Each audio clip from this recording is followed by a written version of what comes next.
نحمده ونصلي وسلم على رسوله الكريم اما بعد فاعوذ باللہ من الشیطان الرجیم بسم اللہ الرحمن الرحیم۔ حضرت ابو ہریرہ رضی اللہ تعالی عنہ سے روایت ہے، جناب محمد الرسول اللہ صلی اللہ علیہ وسلم نے ارشاد فرمایا کہ جس میں یہ تین خصلتیں ہوں، یہ تین نشانیاں، جو تین کام یہ انسان کرے، یہ منافق کی نشانی ہے۔ آپ علیہ الصلوۃ والسلام نے فرمایا کہ پہلی خصلت کہ جب بولے گا تو جھوٹ بولے گا، وعدہ کرے گا اس کے خلاف جائے گا، اور امانت اس کے پاس رکھوائی جائے تو یہ اس میں خیانت کرے گا۔ جناب محمد رسول اللہ صلی اللہ علیہ وسلم آپ نے صحابہ سے ارشاد فرمایا کہ تم لوگوں کو میں بڑے بڑے گناہ کے بارے میں نہ بتاؤں؟ صحابہ عرض کرنے لگے یا رسول اللہ صلی اللہ علیہ وسلم ضرور بتائی دیجئے۔ فرمایا کہ بڑا گناہ اللہ رب کائنات کے ساتھ کسی کو شریک کرنا، شرک کرنا۔ دوسرا بڑا گناہ کہ اپنے والدین کے نافرمان ہو جانا۔ تیسرا بڑا گناہ کہ جھوٹ بولنا، جھوٹی گواہی دینا۔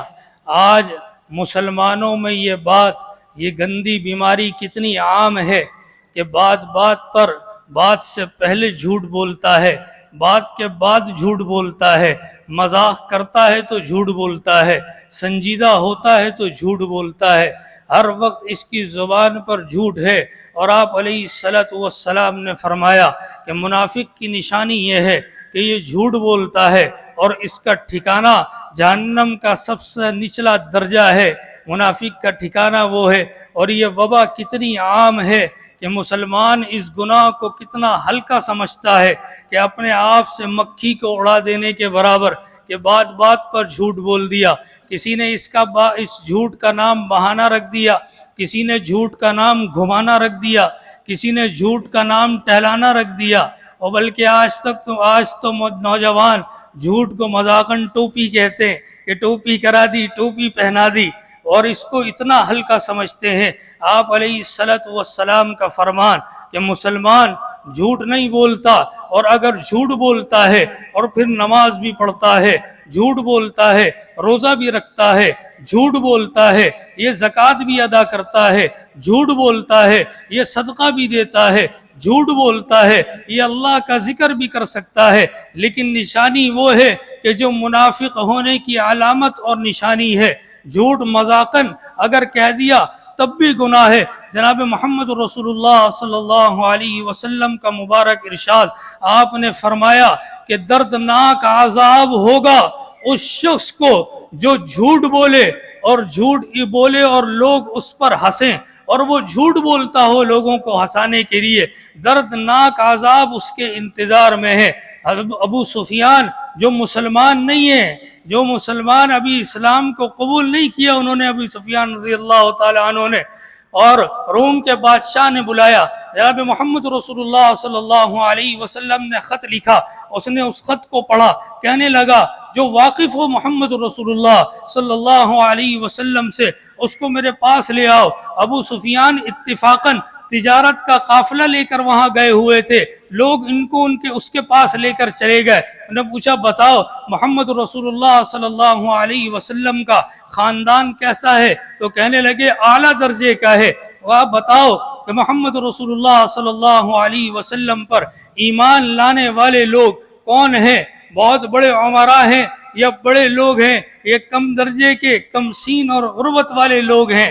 ابتداءً تو نبیوں کے جو نبی دعوت دیتے ہیں اس کو قبول کرنے والے کمزور ہوتے ہیں۔ کہنے لگا کمزور لوگ ابھی ساتھ ہیں۔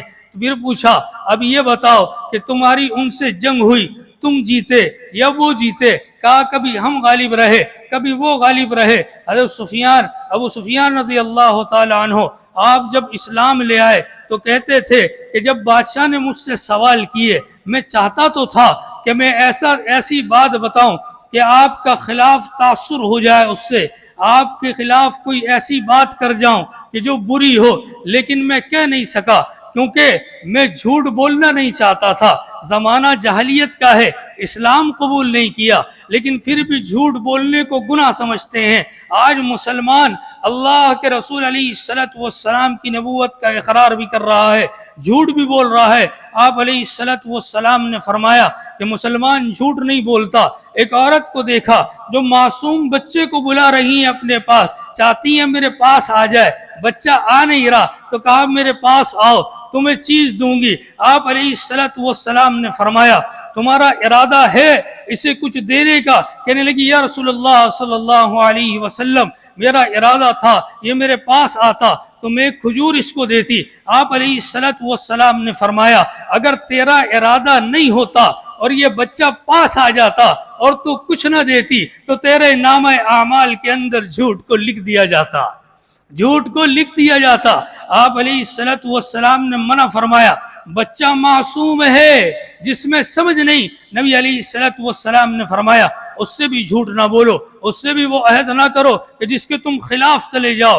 آج ہم لوگوں میں کتنی عام بات ہے، مذاق کریں گے تو جھوٹ، اگر سنجیدہ ہو تب بھی جھوٹ، اور اگر اپنی کسی بات کسی سے کوئی منمانی ہو یا بتانا ہو اس میں بھی جھوٹ۔ آپ علیہ الصلوۃ والسلام نے فرمایا مسلمان جھوٹ زبان سے بولے یا عملاً جھوٹ بولتا ہو اس کا گناہ برابر ہے، زبان سے نہیں بول رہا، ایک آدمی اپنا عمل جھوٹا کر کے دکھا رہا ہے، یہ بھی جھوٹ ہے۔ اللہ رب کائنات مجھے اور آپ کو، مالک الملک اللہ رب کائنات ہمیں اس غلیظ اور گندی عادت اور بیماری سے ہر مسلمان کو بچا لے کہ جو جنت کے اور مسلمان کے آڑے آ جائے۔